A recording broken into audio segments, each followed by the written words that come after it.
Alan, sa teolohiya, ang tawag po sa subject na yan ay Christology. Okay? Christology.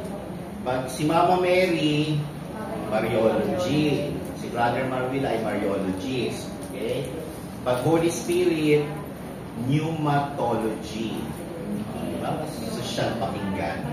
Pag simbahan, ecclesiology. Yun po yung mga terminology na ginagamit na subject sa theology. So ngayong hapon, about Christology, pero sa tingin ko hindi ho matatapos lahat.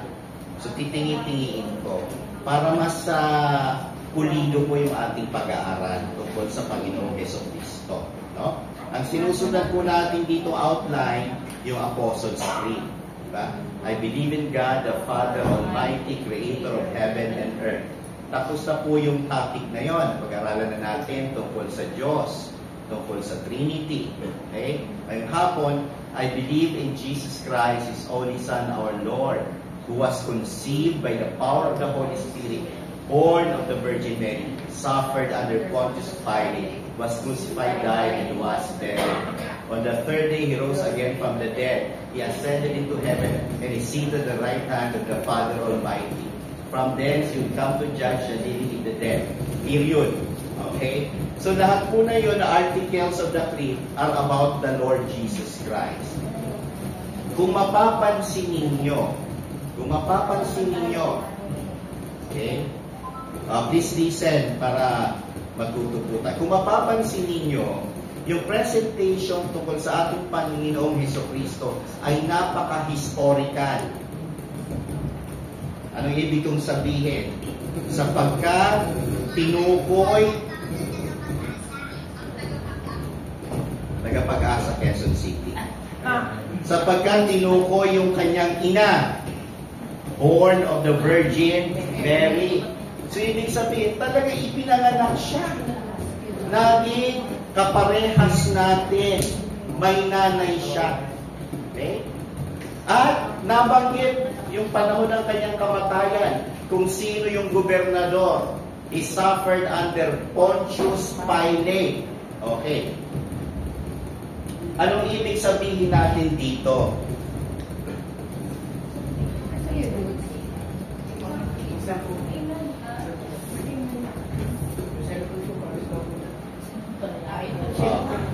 May nagtitext pala. Okay.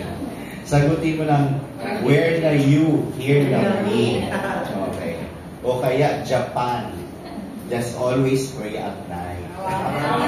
Sa luma na nun, sister. Uso pa yung Friendster. Okay. Okay, ready na po kayo? Yes, po. Makinig po kayo. Yes, po. Importante ko yung ating pag-uusapan. Si Kristo po, kaya tayo naniniwala sa Kanya dahil Siya ay totoo. Amen.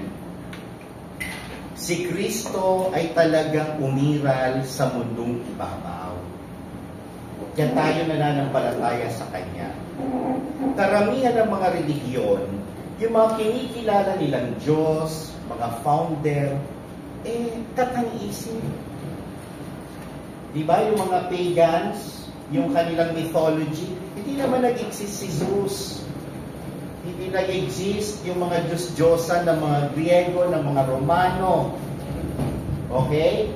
Pero, sa atin, ang Panginoong Jesucristo ay talagang umiral sa mundong ibabaw. Okay?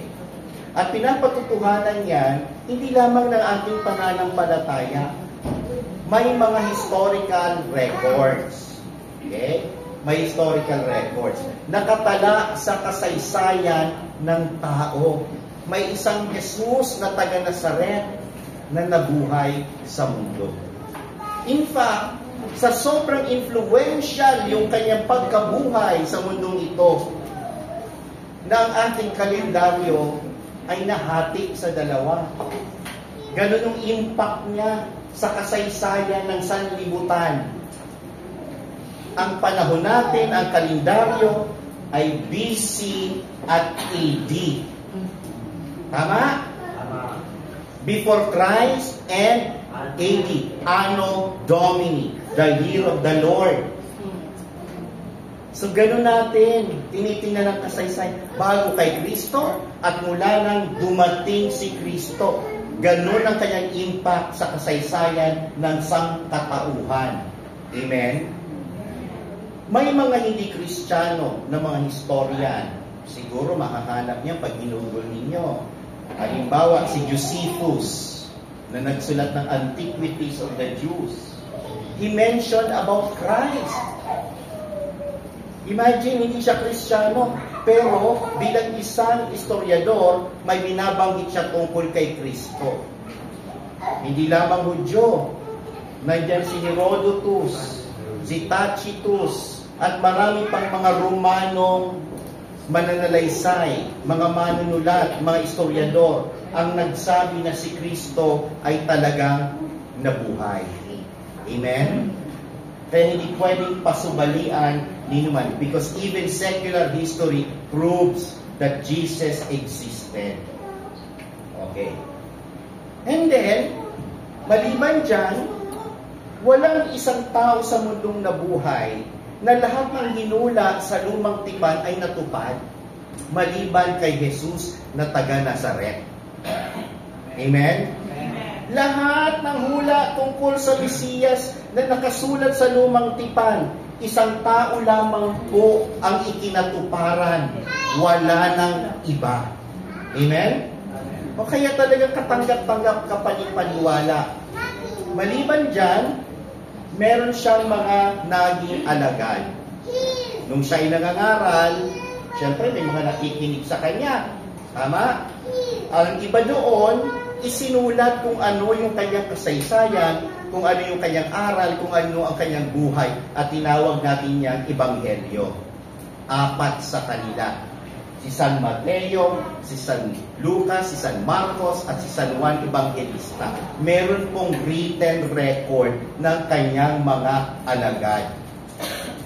At meron pang ibang mga alagad na gumawa ng mga sulat. Si San Pablo, si San Juan, si San Pedro, si San Judas Tadeo, si Santiago Apostol, nagsulat din sila. Amen?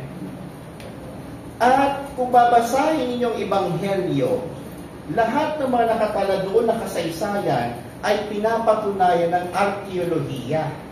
Pag pumunta kayo ngayon sa Middle East, lalong-lalo na sa Holy Land, sumama kayo kay Father Robert, maituturo kung saan siya pinanganak, kung saan ang Capernaum, at lahat ng mga lugar na nabanggit sa Ebanghelyo, existido. Amen? Ibig sabihin si Kristo ay hindi kathang-isip lamang. Siya ay totoo. Umapak ang kanyang mga paa sa lupang ito. Amen? At higit sa lahat, yung kanyang mga alagad na kanyang naaralan, na nakilala siya, lahat ng yan na bago ang kanilang mga buhay. Diba nung si Kristo ay pinapahirapan, nagpapasa ng krus, nakabayubay sa krus, iniwan siya ng kanyang mga alagad. Tama? Isa lang ang natira, si San Juan Evangelista. Asan si San Pedro? Asan si San Andres? Asan si San Mateo? Walay. Naduwa, natakot. Tapos nung nabuhay na maguli si Kristo, hindi pa nila alam. Nandun sila sa upper room, nakapinid ang pinto, dahil sila ay mga duwag. Takot sila sa mga Hudyo, takot sila sa mga Romano, hanggang nagpakita sa kanilang Panginoong Hesukristo.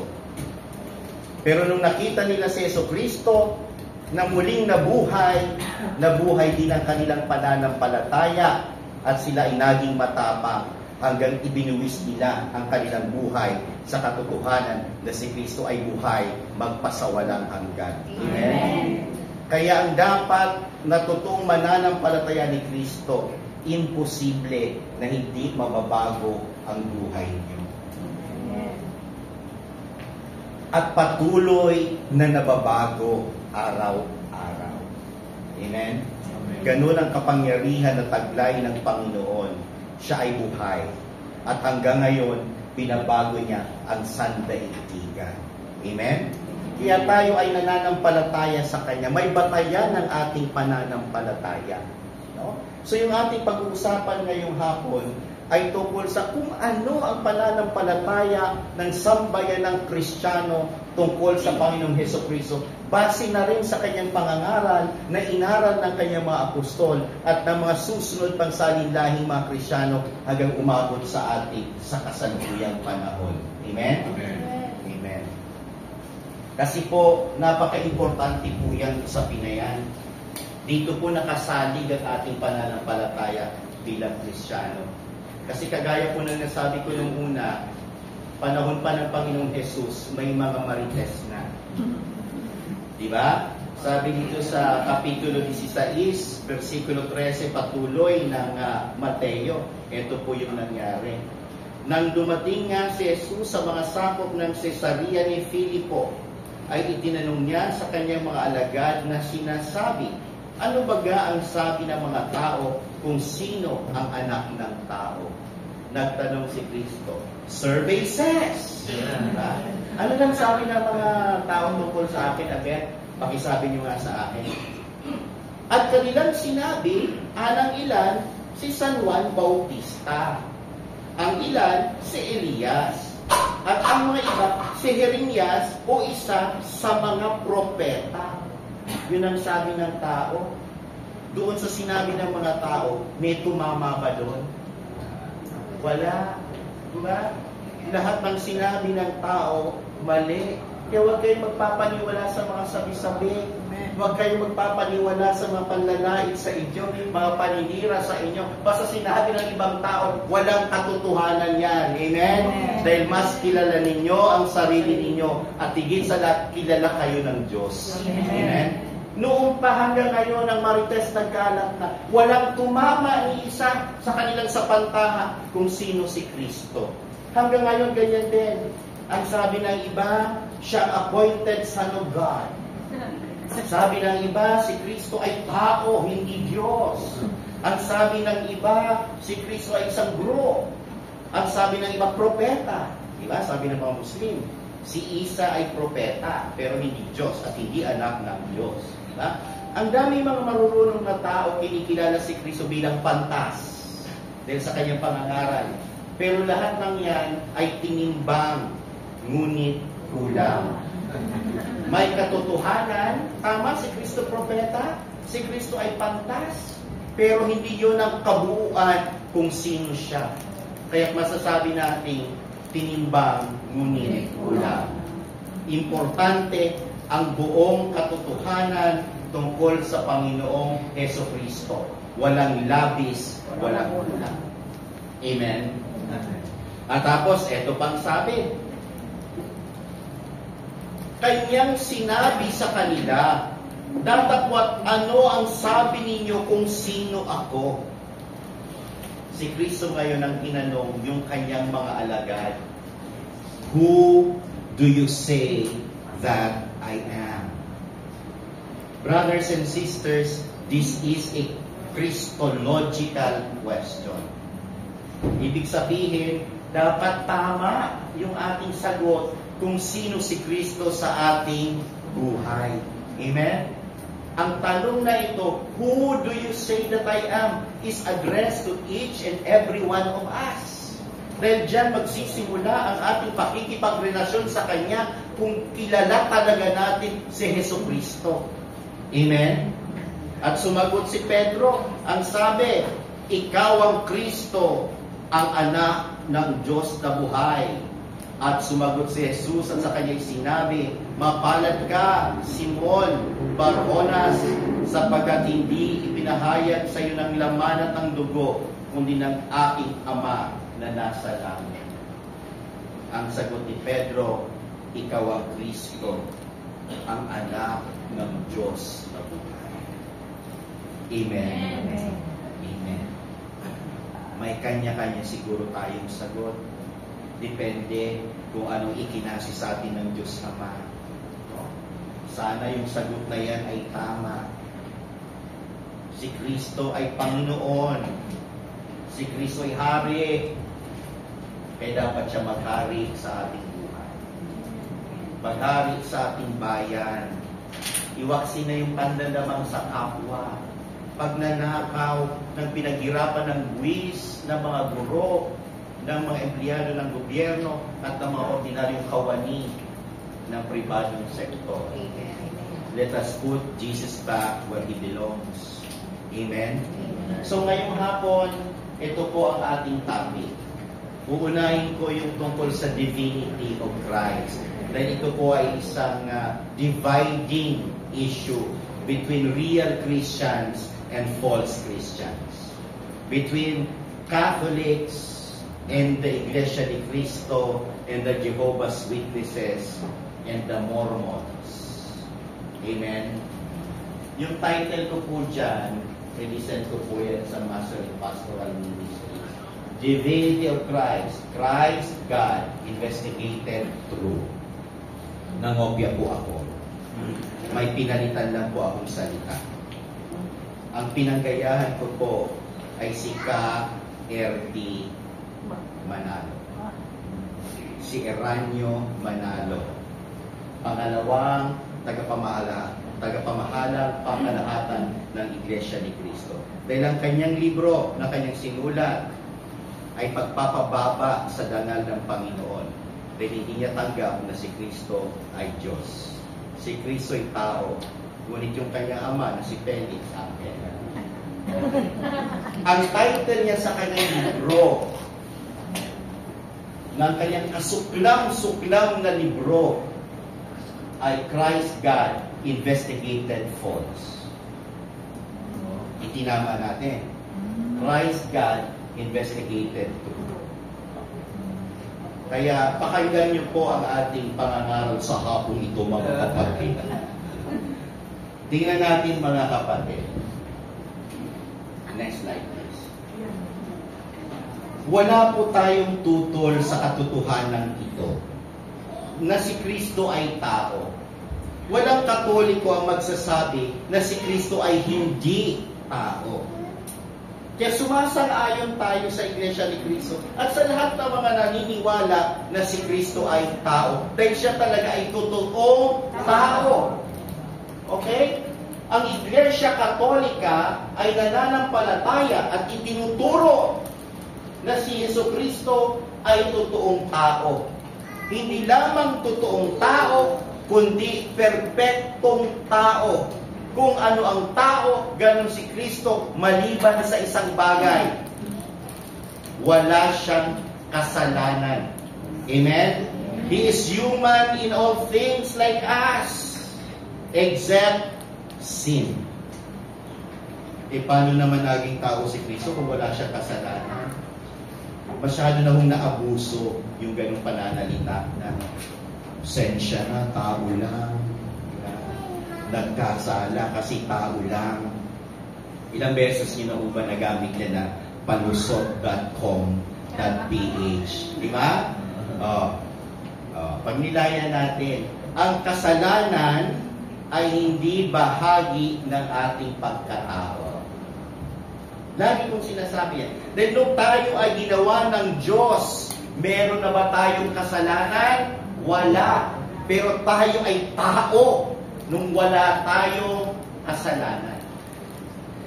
Sin is not about being human. It dehumanizes. Nababawasan ang ating pagiging tao, ang ating dangal bilang tao kapag tayo'y nagkakasala. Amen? Di ho ba? Anong tawag niyo sa mga corrupt na congressman at district engineer? Buwaya! Di ba? Hindi tao ang tingin natin sa kanila. Buwaya!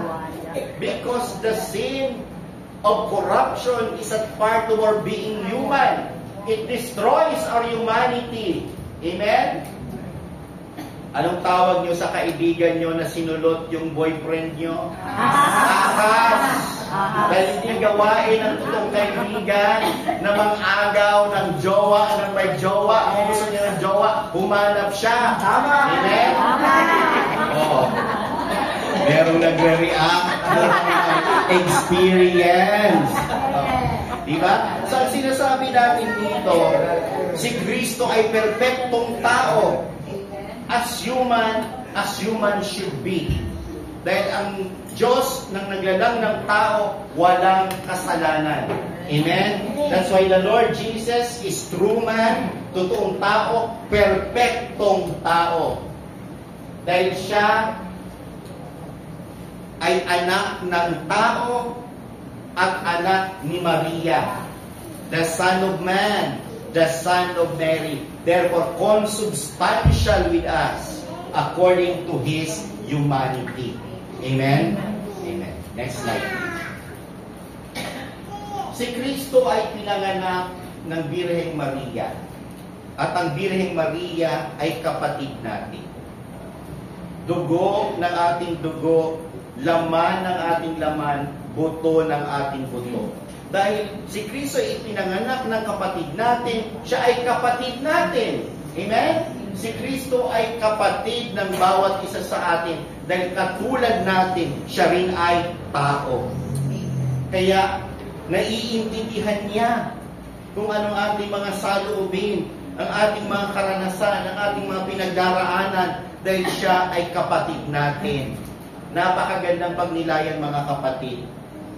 Sa sandaling tayo haharap na sa paghuhukom sa harap ng ating Panginoon. Di ba napakasarap pagnilayan na yung huhusga sa'yo, yung huhukom sa'yo, ay kapatid mo. Amen. He is a brother, is going to judge us.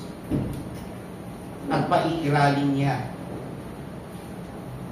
na tayo ay isang pamilya. Amen? Amen. We can always trust in the mercy of our brother, even if he acts as our judge. Next slide, please. Ang simbahang Katolika ay talagang dinidepensahan ng katotohanan ng pagkatao ni Kristo. And the church has condemned all the heresies that deny the humanity of Christ. Next slide. Tingnan mo ninyo.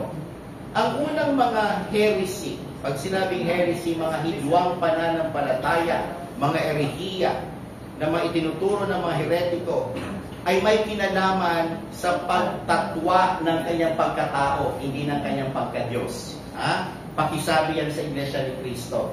The first heresies question His humanity, not His divinity. Dahil itong mga taong ito, yung mga Gnostic, mga Docetists, mga Apollinarian, mga Eutychian, okay? Lahat yan can be subsumed into Gnosticism and Docetism. Ano yung mga heresies na yan? Ito yung mga nagtuturo na si Kristo ay hindi pwede maging tao.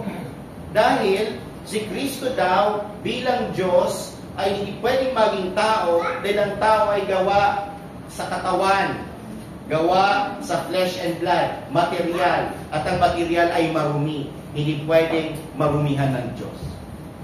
Diba?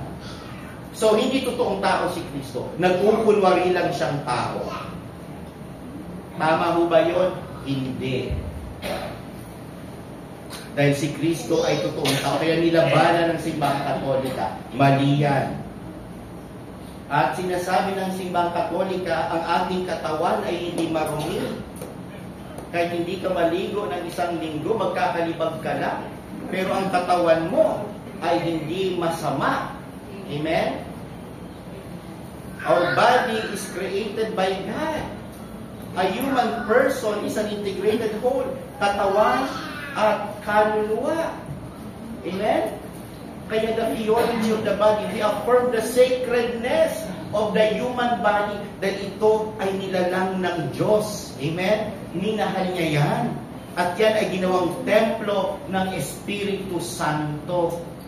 Kaya kapag tayo nakakagawa ng kasalanan sa ating katawan, ito ay sacrilege of the Holy Spirit.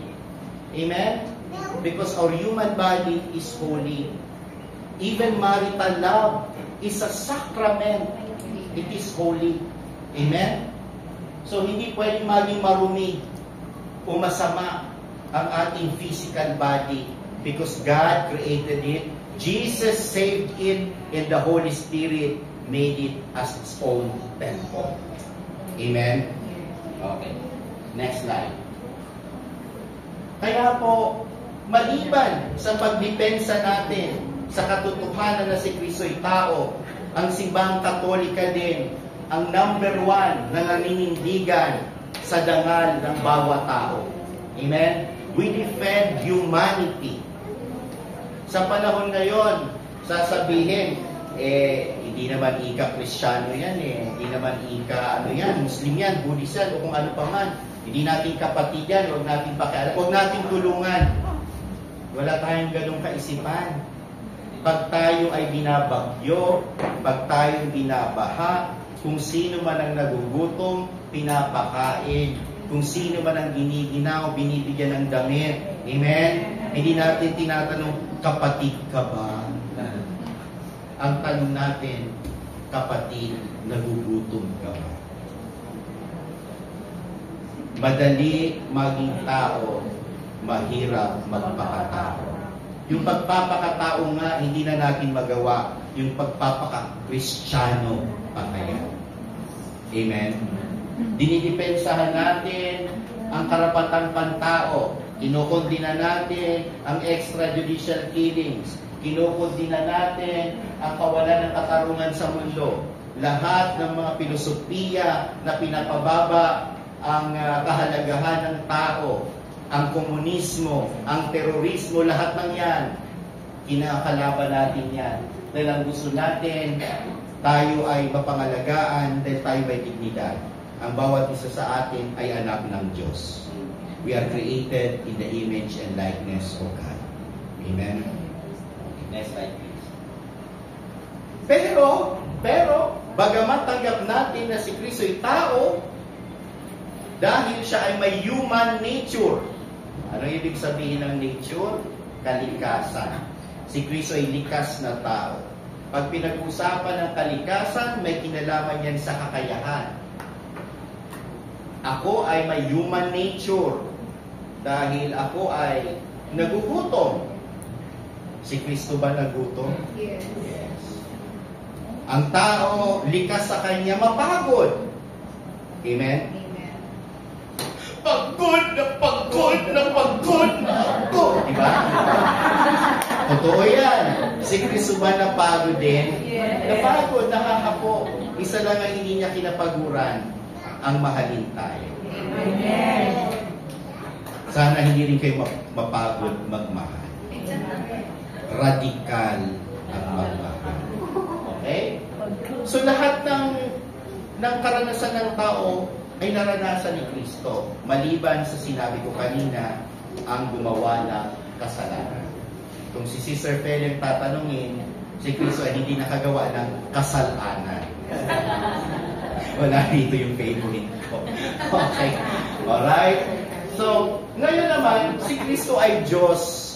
Dahil siya ay likas na Diyos. Meron siyang kalikasan ng Diyos. Okay. Ano bang pwedeng magawa ng Diyos na hindi natin pwedeng gawin? Kayo po ba ay nakakapaglikha ng buhay sa pamamagitan lang ninyo ng salita? Hindi. Kayo po ba ay nakabuhay na ng patay? Nilangaw, hindi nyo kaya buhay. Sino sa inyong nakapaglakad na sa tubig na hindi lumulubog? Sabihin niyo sa akin kung meron. Bakit hindi nyo magawa? Dahil hindi likas sa atin. Amen? Sino sa inyo ang nakapagsabi sa bagyo, umakyat kayo sa bundok ng Sierra Madre, at sinabi niyo, stop! At tumigil nga. Meron ba? Wala. Si Kibuloy, etos lang yun. Diba? Hindi niya napigilan yung pagkakakulong sa kanya. Diba? So, ibig sabihin, wala sa ating kakayahan dahil we do not possess the divine nature. But Jesus can do those things that God can do because He possesses divine nature. Tunay na Diyos. Equally true, therefore, is the divinity of Christ. The church proclaims that Christ is true God from true God, begotten, not made, consubstantial with the Father. Sabi sa Nicene Creed. Diba? God from God, light from light, true God from true God, begotten not made. Ano ibig sabihin ng begotten?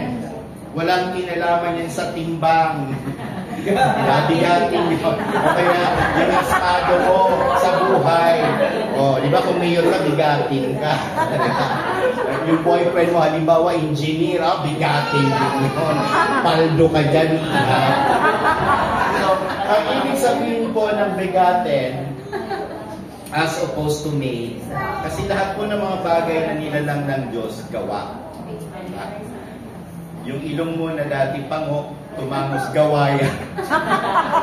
Gawaya.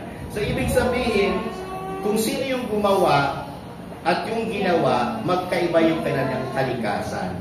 Ang gumawa ng podium na ito ay tao, pero itong podium na ito ay hindi tao. Ito ay podium. Ito ay bagay. Ito ay kahoy. No? So, magkaiba yung gumawa sa ginawa. Pero yung begotten, kung ano yung tatay, ganun din yung anak. Amen?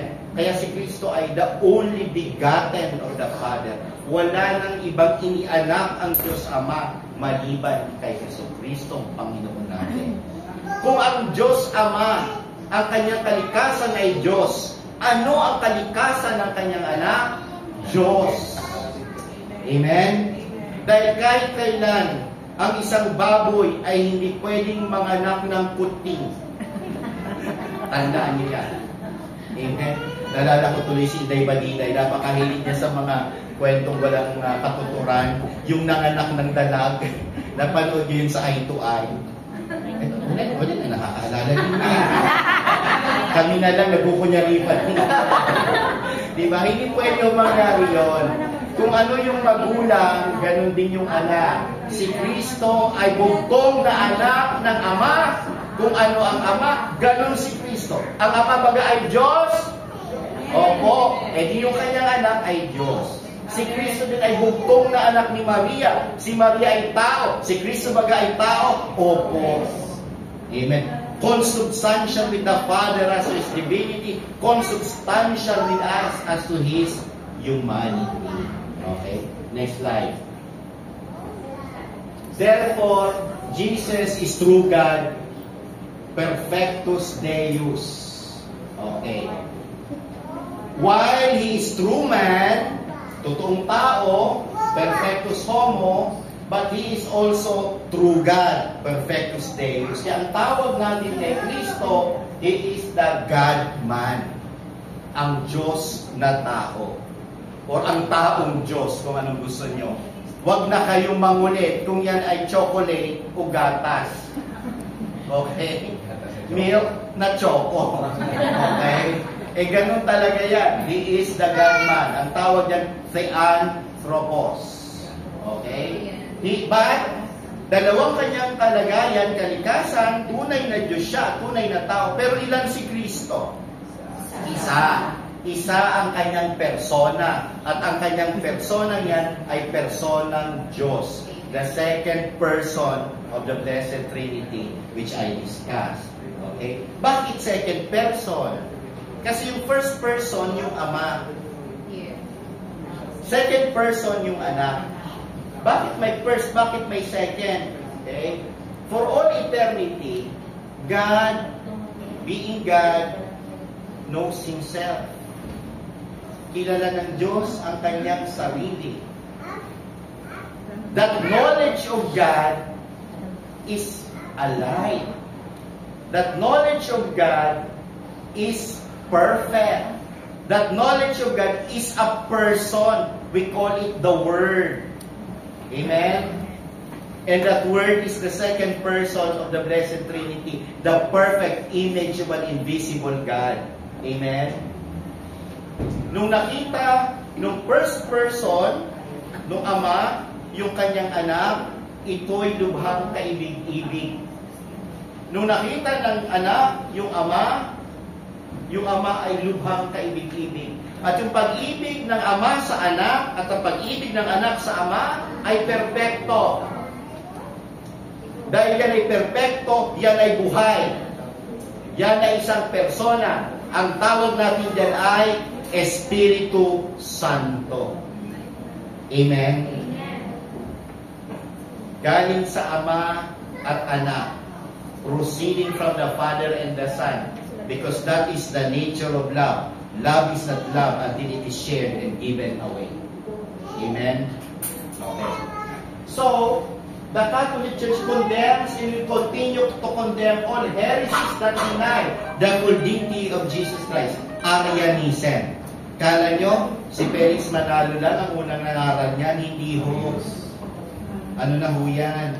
Kumbaga, Johnny come lately, a new kid in town. Masyadong late na po siya. Nauna na si Arius, na isang pare sa Alexandria.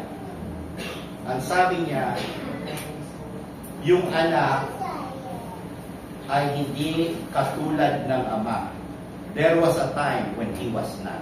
Ibig sabihin, may panahon daw na hindi existido ang anak.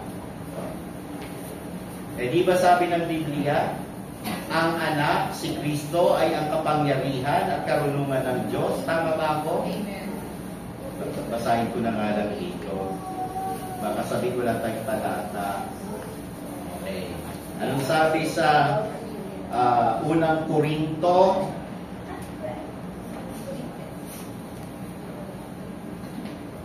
Uno 18, sapagkat ang salita ng krus ay kamangmangan sa kanilang mga napapahamak, ngunit ito'y kapangyarihan sa ating nangaliligtas. Okay. Tapos dito rin sinasabi sa verse 24, ngunit sa kanila na mga tinawag, maging mga Hudyo at mga Griego, si Kristo ang kapangyarihan ng Diyos at ang karunungan ng Diyos. Eh kung ibig sabihin, si Kristo ay hindi existido, at kung siya kapangyarihan at karunungan ng Diyos, lalabas na yung Ama may panahon na walang kapangyarihan at mangmang. Amen? Hindi pwede. Kaya magkasabay sila from all eternity. That will not change. Because Christ is the wisdom and the power of God. Amen? Kaya nga nung ang Diyos ay lumikha, kagaya ng napag-usapan natin nung nakaraan, diba? Wiwikain niya lang, ito'y nangyayari. At may kasama siya ng paglilikha. Ito ang sabi, nang pasimula siya ang berbo, at ang berbo ay sumasa Diyos, at ang berbo ay Diyos, ito rin ang may pasimula ay sumasa Diyos. Ang lahat ng mga bagay ay ginawa sa pamamagitan niya, at aliman sa lahat ng ginawa ay hindi ginawa kung wala siya. Kung wala daw si Kristo, walang nangyari. Kasama siya sa pagitan. Amen. Kaya creator siya. Kaya huwag kayong magtaka kung salita ni sinasabi natin, Mother of our Creator. Hindi nangangahulugan yung creator doon, yung Ama. Ang creator doon na binabanggit ay yung anak. Amen? Okay. So, Arianism. Ayan yung mga tinularan ni Charles Taze Russell ng mga Jehovah's Witness. Pero may Jehovah's Witness with a twist. Alam niyo yun? Kasi sa kanila pala, si Kristo ay si Saint Michael the Archangel. Medyo na, lalo lumayo, di ba? Masakit sa ulo. Okay. Tapos, sige, next slide. Hanggang alasin ko lang tayo. The church likewise condemns those who deny that Christ has two natures, divine and human, in the one divine person. Nestorianism. Ito yung si Nestorius, patriarka ng Constantinopla, ngayon na Istanbul. Doon galing si Ilmas Bektas. Kilala niyo si Ilmas? Asawa ni Roca. Okay. Sa Istanbul. Ang Istanbul, yan na ngayon ang capital ng modern Turkey. Okay? Sabi ni Nestorius, si Maria ay pwede maging ina ng Diyos. Bakit? Kasi ang ipinaglihi niya ay yung Kristong tao. Hindi niya pinaglihi ang Kristong Diyos. So lumalabas kay Nestorius, dalawa ang Kristo. May Kristo na tao, may Kristo na Diyos. Kaya mali. Then iisa lang ang Kristo. One person. And one divine person. Kaya Mother of God. Monophysitism naman, ito yung mga after the Council of Chalcedon or Chalcedon, as the case may be. Bahala kayo mag-pronounce, problema nyo na yan. Merong mga nag-exist yan, yung mga Assyrian Church of the East. Sila naman yung naniniwala na because of the incarnation, na-fuse yung humanity at divinity ni Cristo na naging isang nature na lang siya, divine nature na lang. Mali rin, dahil nawala yung pagkatao ni Cristo. Diba? Ang hirap, no? Magbalanse. Kasi ang katotohanan, hindi simplified. Laging balanse, diba? In the middle. Yung nagsasabing si Kristo'y tao lang, mali yun. Yung nagsasabing si Kristo'y Diyos at Diyos lang, mali yun. Dahil ang katotohanan ay nasa gitna. Si Kristo ay totoong tao, totoong Diyos. Okay? Monothelitism. Ito naman yung mga nangaral na si Kristo daw ay isa lang yung kanyang kalooban or will. Divine will lang. Which is also wrong. Dahil bilang tao, meron siyang human will. At bilang Diyos, meron siyang divine will. But the reality is, yung kanyang human will ay pinapasako o nagpapasako sa kalooban ng Diyos.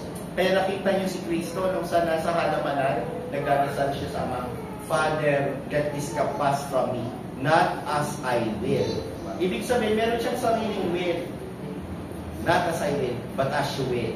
Doon natin nakita na yung kanyang kalooban ay ipinapasa ilalim niya sa kalooban ng Diyos. Amen? Aligned and integrated yung kanyang human will sa divine will. Next slide. Okay. So, tayong mga Kristiyano, tayong mga Katoliko, naniniwala in the incarnation.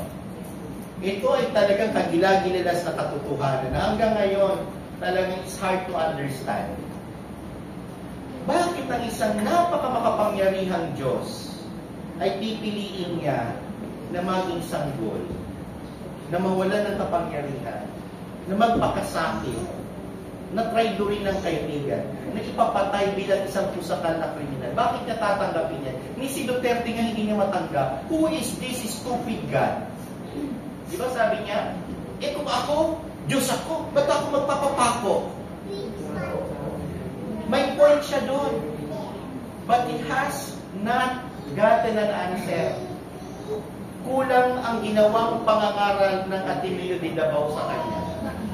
Kulang yung ginawa ng mga katikista dahil hindi nasagot yung tanong ni Pangulong Digong. Ang sagot niya napakasimple. Because God will love us to that extent. Amen? Because love is not love if you don't suffer.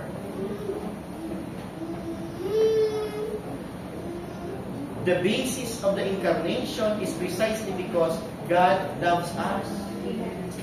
For God so loved the world that He gave His only begotten Son, that whosoever believes in Him shall not perish, but have everlasting life.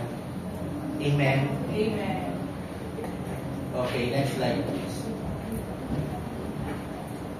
Okay. Sasagot lang po ako ng ilang mga issues kasi hindi natin matatapos ito. Para fair naman tayo.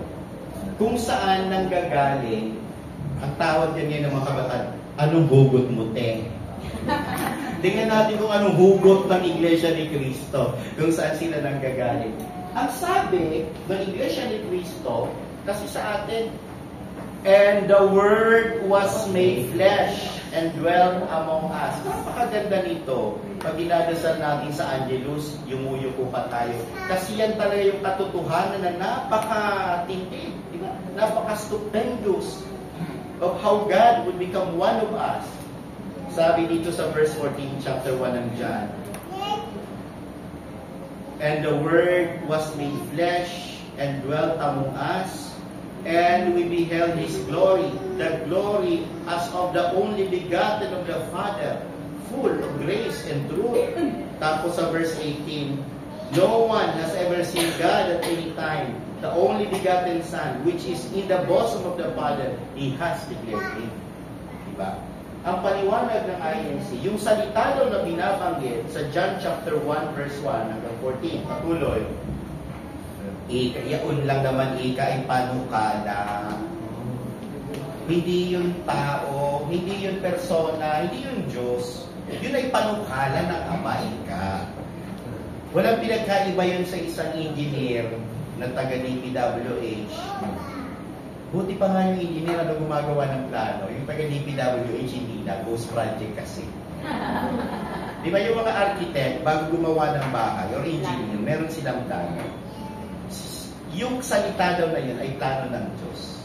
Yun daw ay panukala. Yung mga miyembro naman, opo, siya nga ako.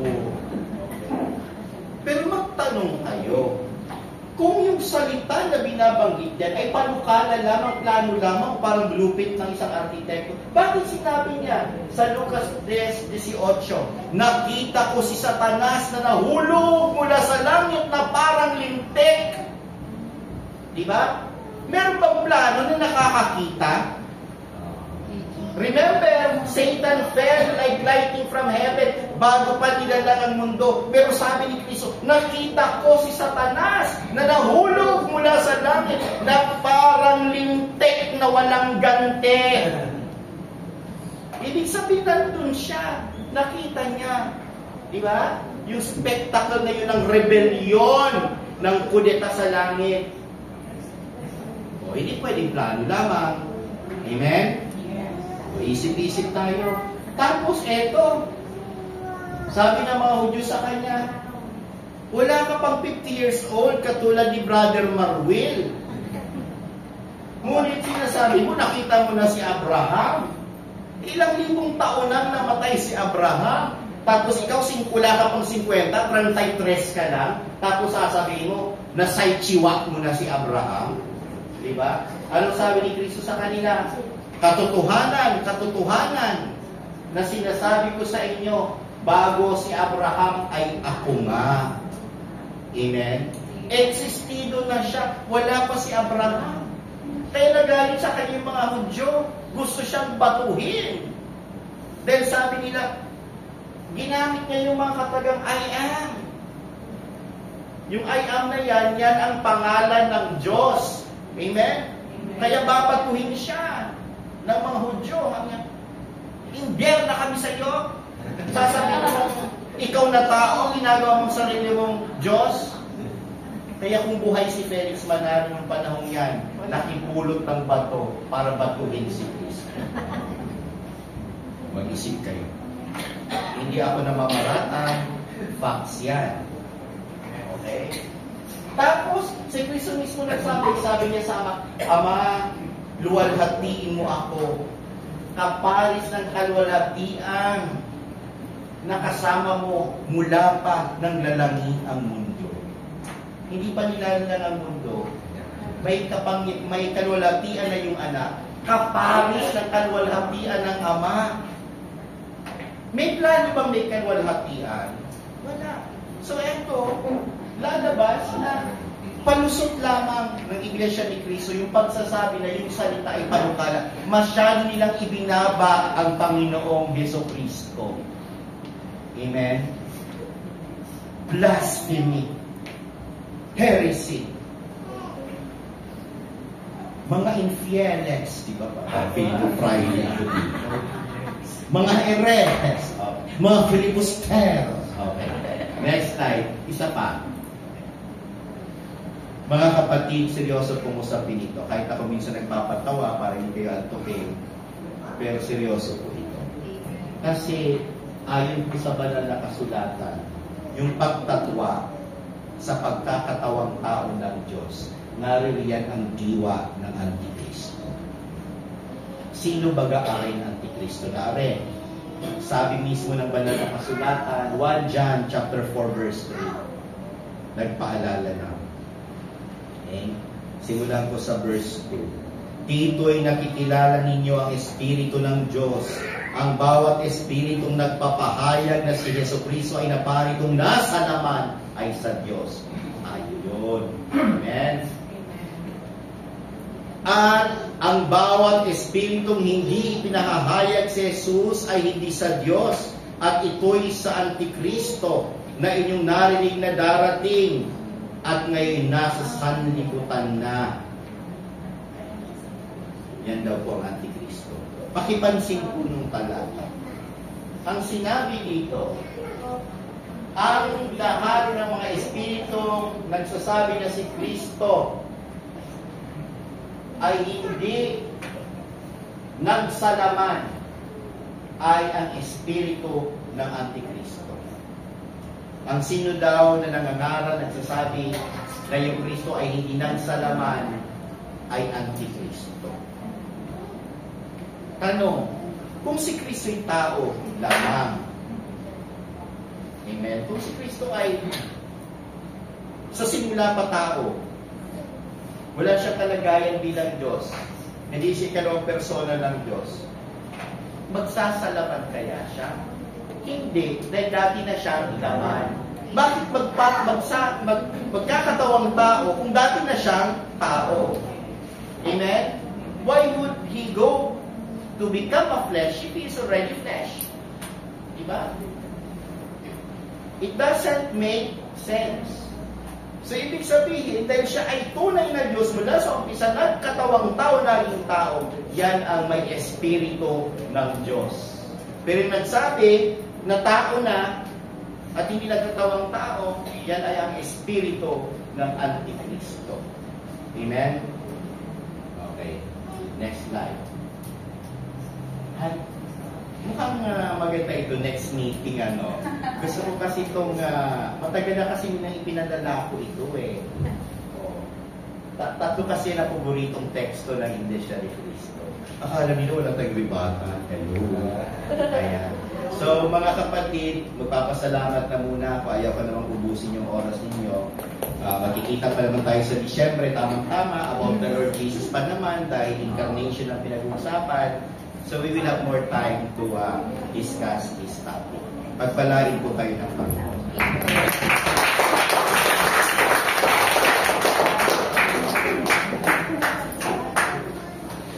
Thank you, Attorney.